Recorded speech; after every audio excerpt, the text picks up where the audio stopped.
درنو لیدونکو او مینوالو السلام علیکم. وخت مو په خیر. د اختر د ورځې تازه مهمه او وروستۍ خبرونو ته مو پام راګرځوم. لومړی خبر، ولسمشر غني وایي د 400 طالب بندیانو په اړه به مشوراتي لویه جرګه تصمیم ونیسي.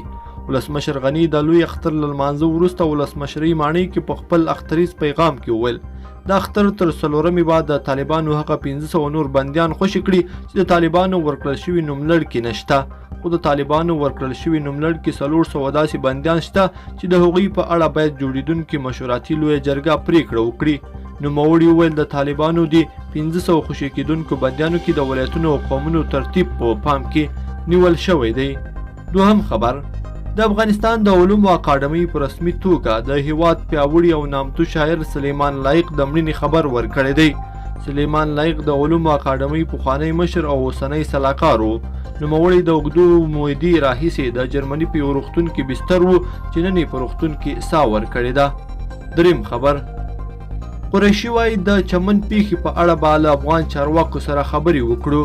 د پاکستان د بهرنیو چارو وزیر شاه محمود قریشي ویلي چمن کې د تېرې ورځې پیښې د وضعیت په اړه په کابل کې خپل سفیر ته ویلي چې له افغان چارواکو سره په دې اړه خبرې وکړي.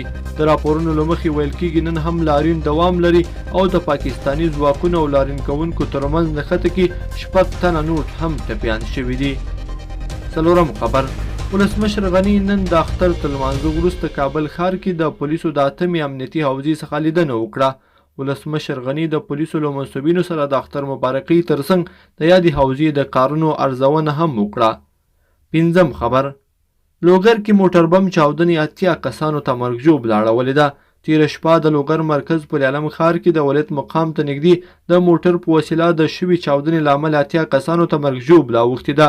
د لوګر د ولایتي شورا رئیس حسیب الله ستانکزي ویلي په چاودنه کې 60 تنه وژل شوي او تر 60 نور ډېر ټپیان شوي دي. لیدونکو په دې هیله چې دا خبري ټولګه مو مرا سره تر پایه پورې لیدلې وي. که مو دا ویډیو خوښه شوې ویډیو لایک کړئ، د سره او چینل هم سبسکرایب کړئ.